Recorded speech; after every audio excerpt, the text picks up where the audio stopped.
Alhaji, ba zan iya ƙara maka lokaci ba akan wanda na baka, kuma ni ba ni da asara don na kashe 'yarka. Bari ma ka ji muryarta ta ƙarshe. Baba za su kashe ni don Yaya, sun same mu? A'a, ba su same mu ba. Amma ba shi kaɗai yake amfani da wayar ba. Na kamar suna amfani da ita da wani.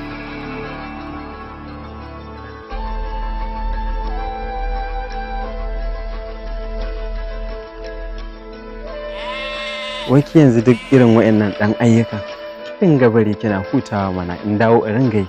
Ai zan iya ni, in ba zan iya ba dole zan jira ka zo.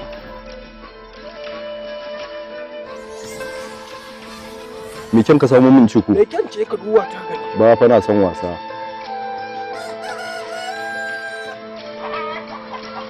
Sannu. Yawa.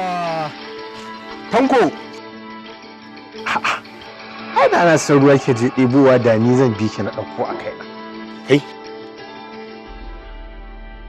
Zama fa bata ganni ba domin jikin matata har yanzu abin ya tsananta. Yanzu haka ma mota zan je in samu mu tafi birni da ita asibiti. Dan Asabe. Babu wani sahihin labari guda ɗaya da aka samu yau ga kwaya ɗaya wanda aka ganshi kuru da idanu. Amma haka kurun an hana mutane zaman lafiya, an hana mutane kwanciyar hankali.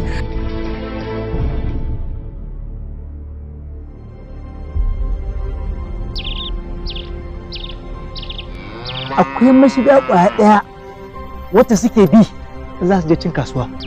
To abin da nake so da ku lokacin da aka shiga, tunda mun samu labari za su zauna mitin. To kafin su yi wannan zaman mitin ɗin za mu shiga. Saboda haka duk mutumin da ya yi yunƙurin fita, ko mace ko namiji kai ko naƙuda take yi, ku fasa mata kai da bindiga.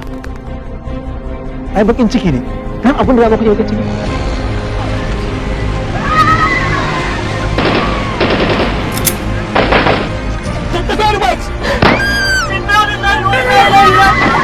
Kai!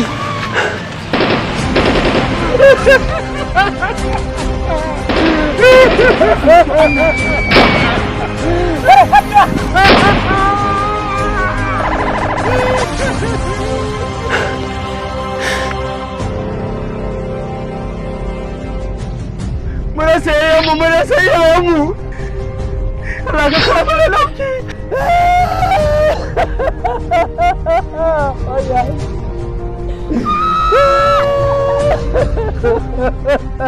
Naƙuda fa take. Wannan wace irin bakar rana ce?